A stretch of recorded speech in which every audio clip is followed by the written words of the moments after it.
puis la jambe aussi tu veux quoi. La famille Serrazin est installée dans la région depuis combien de temps? Là, au Val, je ne sais pas. Quelle année ils sont venus au Val? Le père est né au Val, à Carentoir, et puis tous les autres sont nés à Saint-Nicolas. Oui. Père Baptiste. Il est né à Saint-Nicolas. Né à Saint-Nicolas. Et puis les autres, les tantes et tout. Là. Et puis la tante Elisabeth de Carentoir, elle est née à Carentoir. Ah bon? Oui. Alors, ça dit aux alentours de 1890.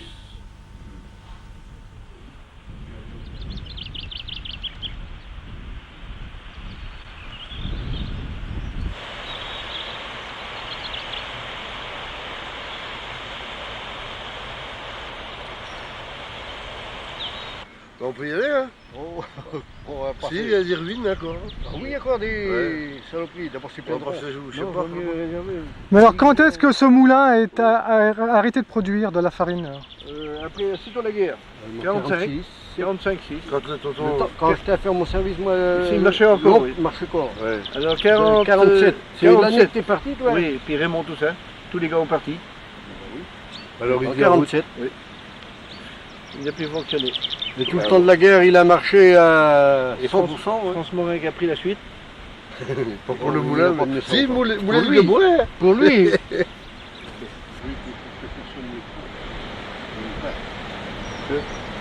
Ils ont mis de l'eau dedans, ils ont plus de me faire souper. Comme ça, ben. L'étang, on peut dire qu'elle a 1 km de long. C'est une des plus grandes du coin.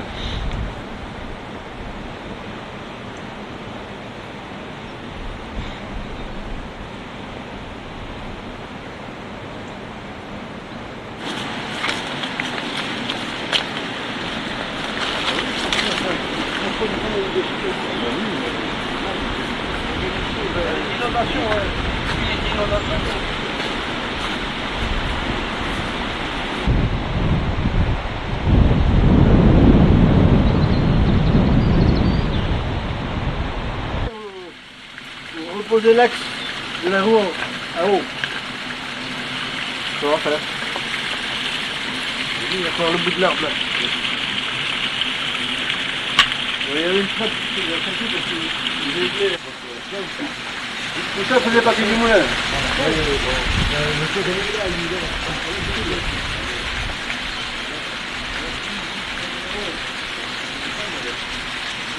Et le moulin, il date de quand alors? Avant 1891. Parce que nos grands-parents, ils habitaient Saint-Nicolas. Je ne sais pas si tu vois le bureau de tabac Baudou, non? Alors il habitait à côté. Et puis mon grand-père, il s'est décidé de venir exploiter le moulin de la Bourdonnais, qui se trouvait ici au Val. Et puis mon père est né 19 novembre 1891.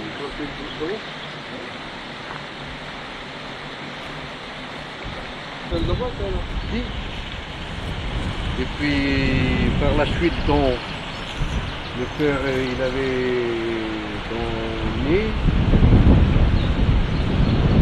Et il s'est marié en février 1920, après la guerre. Il y avait eu un frère et une sœur qui sont nés dans la maison d'en haut.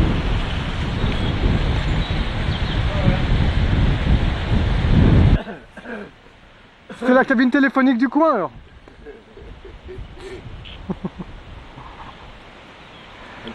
Tu vois, les grands-parents ont exploité le moulin ici. Ils l'ont exploité un autre moulin, au moulin du Perchaud, hein. C'est en Carentoir aussi, je crois. Ouais. Et tout ça ensemble. Hein. Les moulins à vent qu'il y avait à Saint-Nicolas, 2 moulins à vent. Un autre ici sur le haut, comment il appelle ça, Pierre Blanche, à côté de Bonnet. Ah ouais. Quand il n'y avait pas d'eau, il allait comment faire tourner les moulins à vent. Et quand il n'y avait pas de vent, ben, il tournait les moulins hauts. Comme ça, il y avait toujours l'activité.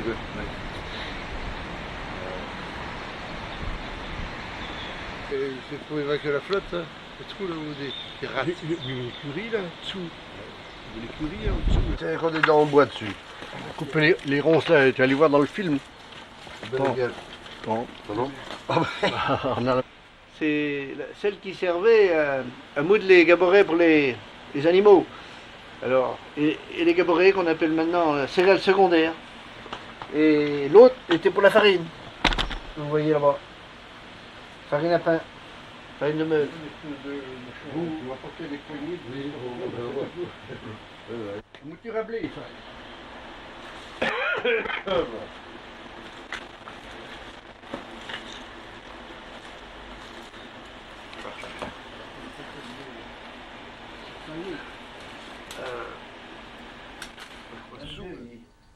Parce que quand ils l'ont partagé au Val, donc c'était sous la Bourdonnais, le moulin. Alors c'était le doigt d'Énès. Alors donc ça s'est revenu au père Baptiste Sérazin, son frère, c'est l'aîné. Et puis alors lui, il a marché à peu près avec lui 2 ans, 3 ans peut-être, 2-3 ans, on travaillait ensemble. Et il s'est décidé de reconstruire à Saint-Nicolas puisque le moulin avait brûlé à la guerre de 14. Il a brûlé. C'était Jean Sérazin qui était là, un cousin.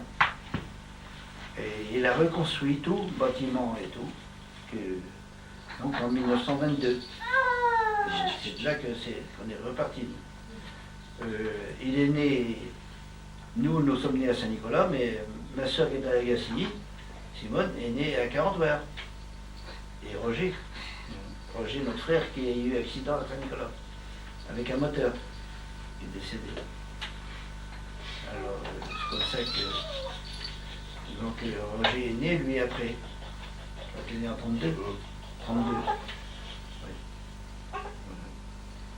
Et le moulin a toujours continué à tourner depuis, quoi. Et nous, on a repris en 1967.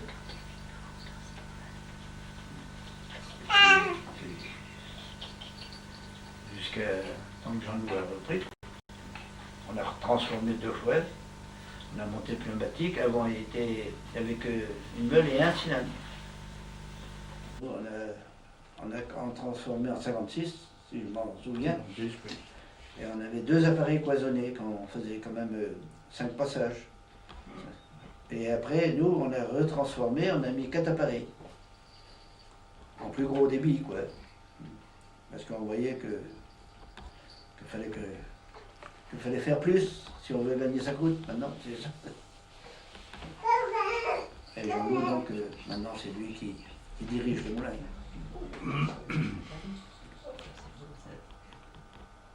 Jean-Loup, peux-tu nous dire comment fonctionne la minoterie actuellement?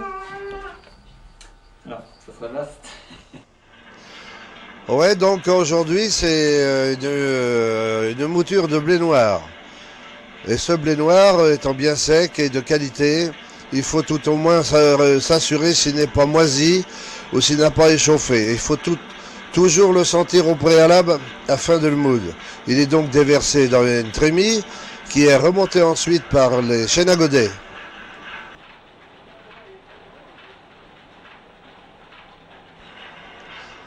Alors donc là c'est le démarrage au moteur électrique par mon neveu Jean-Loup. Et ensuite celui-là va se rendre compte si la turbine hydraulique fonctionne bien par l'arrivée d'eau qui descend du ruisseau et qui vient remplir la cuve où se trouve cette turbine qui fonctionne par le poids de l'eau. Et cette turbine compense un peu l'électricité.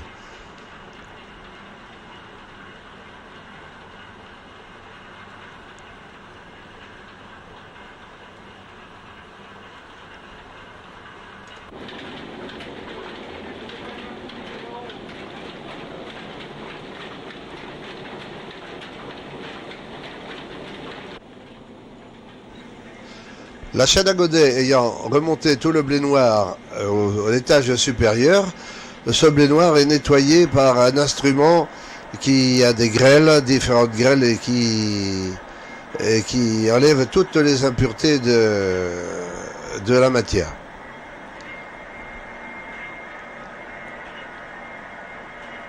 Et maintenant, vous allez voir la chaîne à godet qui remonte le blé dans les silos qui sont à la hauteur des arbres de transmission, là, de poulies. Ensuite, ce blé est passé au nettoyage pour enlever les coques, les saloperies, les pailles, et que sais-je encore qu'on peut trouver là-dedans. Et cette marchandise vient se faire grêler, là si on peut dire ainsi, se faire grêler avant de passer dans une autre appareil.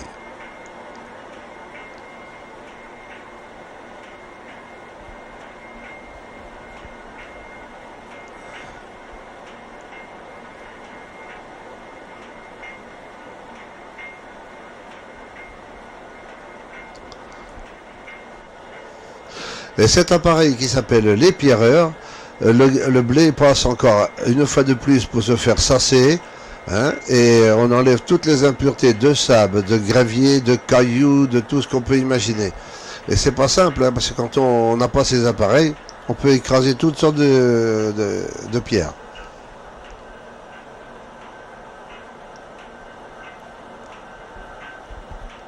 Ouais. Alors ce blé noir est remonté ensuite par une chaîne à godet pour redescendre dans le grand cylindre que vous allez voir tout à l'heure qui s'appelle le trieur. Et ce petit marteau que vous entendez fait tomber les graines qui peuvent rester à l'intérieur des alvéoles.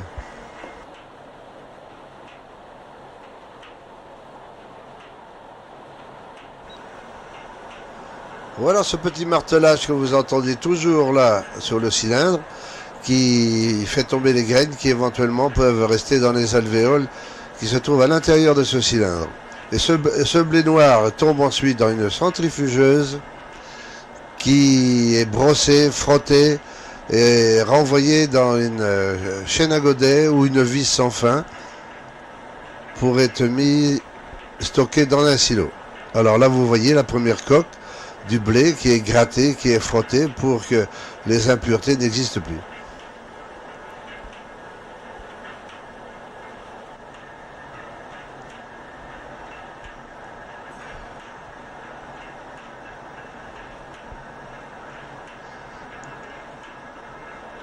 Alors, le blé noir étant stocké dans le silo, juste en dernière phase avant d'être moulu.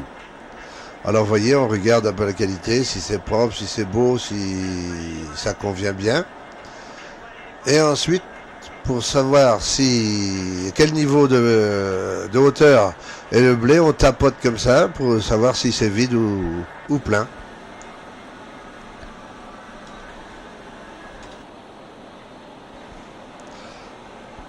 Donc maintenant, nous allons passer à la phase d'écrasement du blé noir. Donc le premier passage, c'est le broyage numéro 1. On regarde si le débit est convenable, pas trop fort, pas trop moins, pour ensuite se faire écraser entre les deux cylindres, dont un cylindre tourne moins vite que l'autre. Ça fait un genre de râpe. Et regardez, voilà, on regarde aussi tout est bon, si c'est bien écrasé.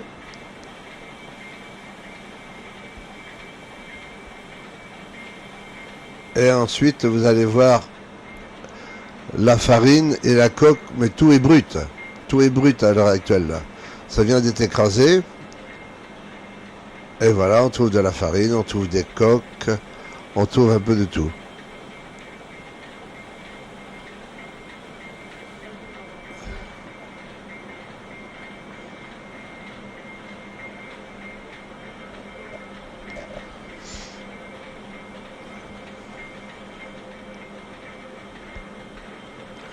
Et ensuite, cette matière est aspirée par des aspirateurs qu'il y a tout à fait sous la toiture. Alors vous voyez, on vous montre le tuyau qui correspond avec le premier passage. Le premier passage de broyage numéro 1. Et le tout est aspiré par des écluses qu'il y a là-haut et qui retombent dans le système de sassage. Ce système de sassage chaque système de broyage, chaque compartiment de sassage à leur place. Et ça retombe au deuxième passage. Et là, c'est la phase finale à peu près de l'écrasement. Et c'est le quatrième, ça, sans doute.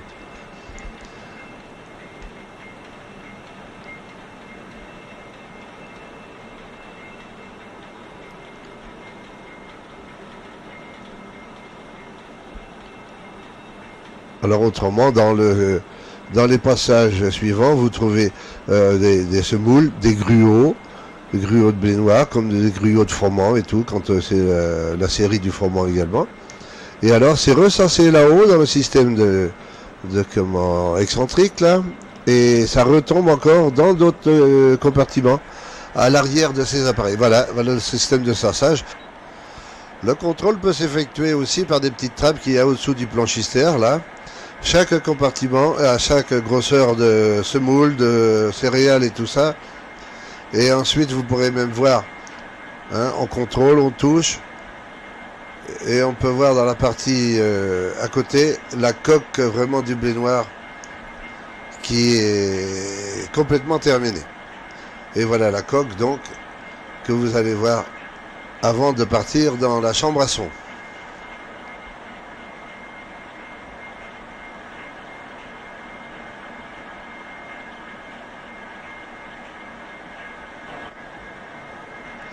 Et voilà donc la coque du blé noir terminée. On appelle ça la chambre à son. C'est du blé noir aujourd'hui. Les autres fois, c'est du son de froment.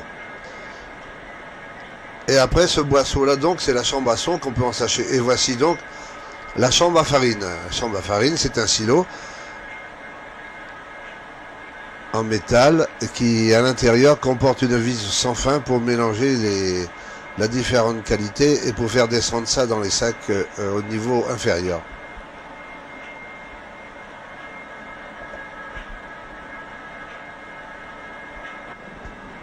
Alors mais maintenant, c'est la mise en sac. Vous voyez à gauche, là-bas dans le petit silo en bois, il y a un sac. Là, c'est le son qui tombe là. Et maintenant, c'est la farine. La farine à l'ensachage,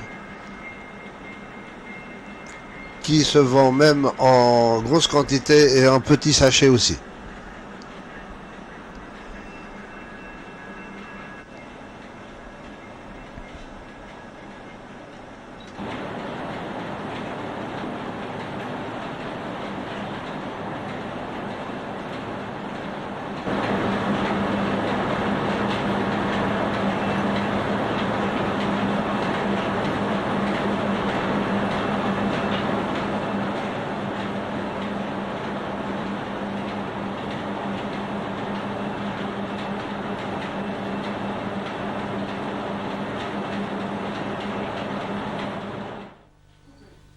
Tu as lancé une spécialité, le vallon de l'Oust, tu peux nous en parler?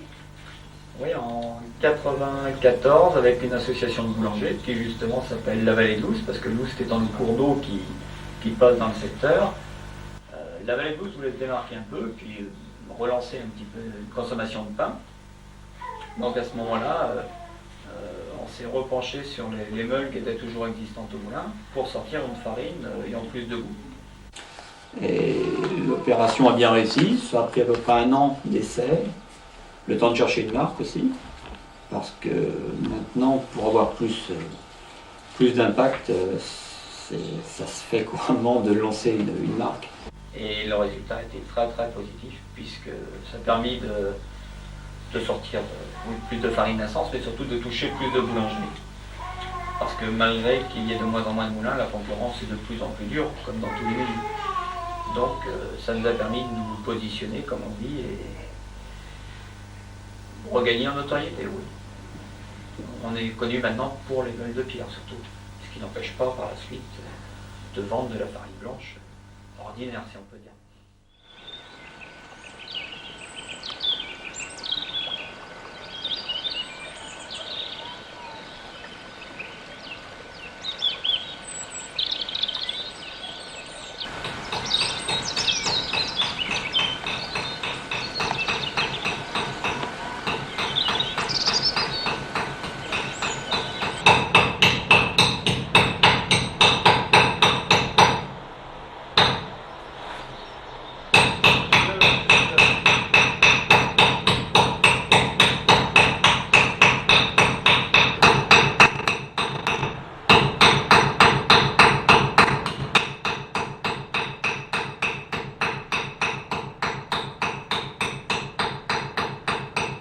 on est obligé de mettre une deuxième meule dessus pour la friction des céréales.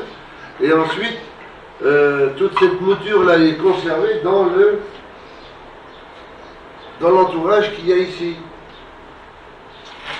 Dans l'entourage qu'il y a là. Et qui descend ensuite dans un sac au niveau inférieur par une petite trappe qui se trouve ici, là. Voilà. Tu comprends? Alors ça descend là une fois la mouture faite. Et alors il y a un sac en dessous qui est attaché à un récipient quelconque.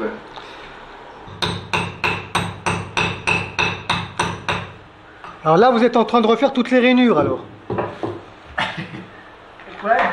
Vous êtes en train de refaire toutes les rainures là. Ah ben oui, les rayons. Les rayons. Alors expliquez-moi le fonctionnement de la meule là. Tous ces rayons, ils servaient à quoi? Ben, les rayons, ils servent pour dégager la mouture. Dans la rotation de la meule, ils tournent à droite. Alors, premièrement, ici, dans les grands, le mètre rayon, on appelle ça. Alors, ils sont d'une seule longueur. Et après, il y a deux rayons, ils sont moins grands. De façon que plus ça va vers la sortie. Il m'avait démonté ça pour comment? Pour les peintes. Il disait ça l'autre jour, je vais dire au vidéo. Je dis, mets ça en face.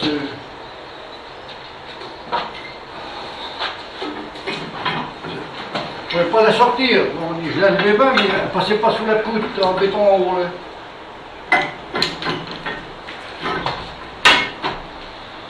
Voilà. Et voilà. Puis on tire là-dessus. On peut la descendre. Oui. Hein? Ouais, c'est ce qu'on appelle. Bon, alors, une fois qu'elle est à son niveau, on la bascule. C'est-à-dire là maintenant, ben, on l'attache avec la corde, hein, et puis on la tourne à bras pour la monter jusque là. Ouais. Ah ouais. Alors, et on la bascule dans l'arc là, qui correspond du diamètre de la meule. On bascule. Une fois sans dessous, ben, on la repose à son point initial là-bas. Vous savez là-bas.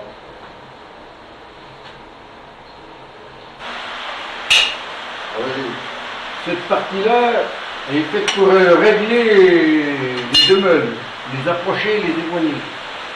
Avec les deux vis, l'une là, et l'autre ici. Et voilà les clés en question.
parler de la fête un petit peu.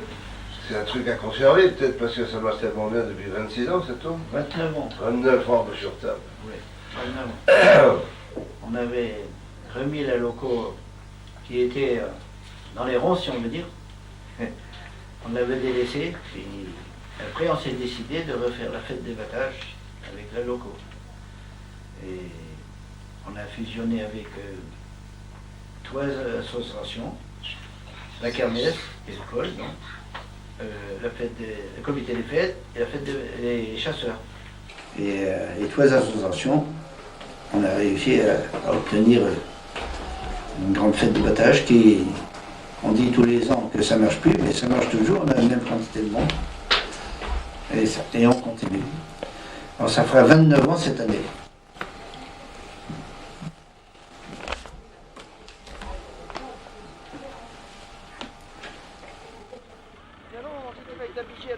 Oui, ben c'est pour passer dessous la biquette.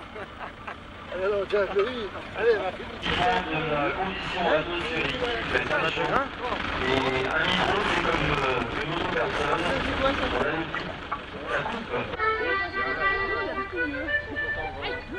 On va le droit au micro tout à l'heure. On va droit au micro pour le changement, ça va?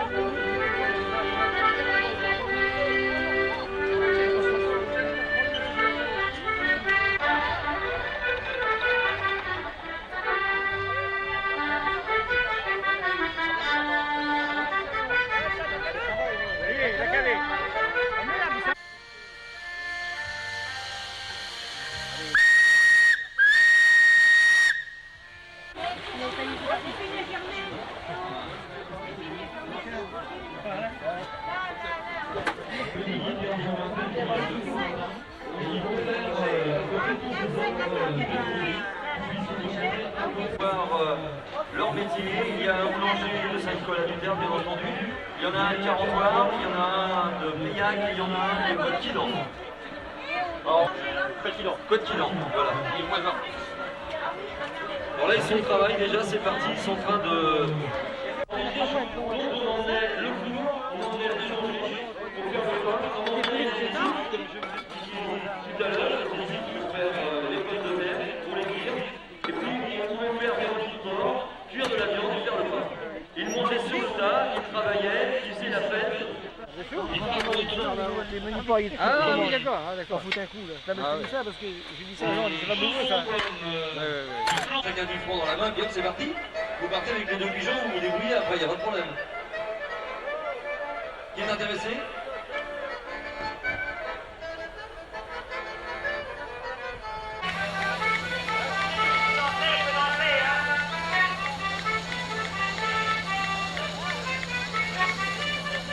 On désinfecte avant. Oui, oui.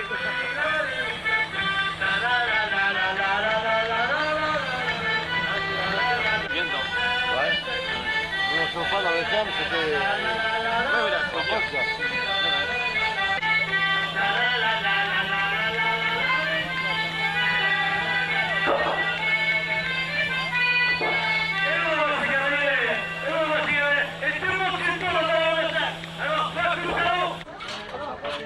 Pour bien montrer la différence. Il y a un film qui n'était pas très féminin, comment deux fois à l'ancienne, aussi bien la culture, la maçon. C'est de la poudrerie, non? Non.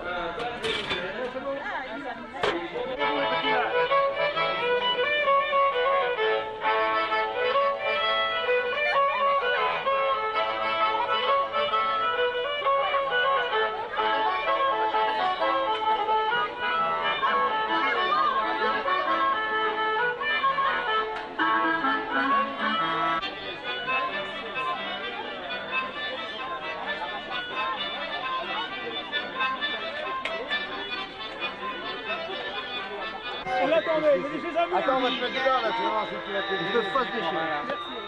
Il est par là. Ils peuvent pas se déchirer dedans.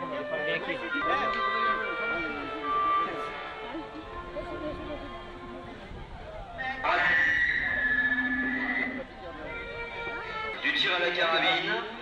Alors le premier, monsieur Poulain Jean-François, Le deuxième poulain Jean-Claude et le ex-aequo avec Renaud Jean. Alors vous êtes demandé au stand carabine, descend encore un peu le son.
Et alors, ça, c'est la marque Merlin et compagnie. Et le grand-père à Carentoir, Jean Serrazin, était déjà entrepreneur et meunier en 1905. Et quand on demandait à avoir une autorisation pour avoir un appareil de vapeur, on nous allouait un numéro. Et tous les 6 ans, il fallait que ces locomobiles là étaient passées aux mines.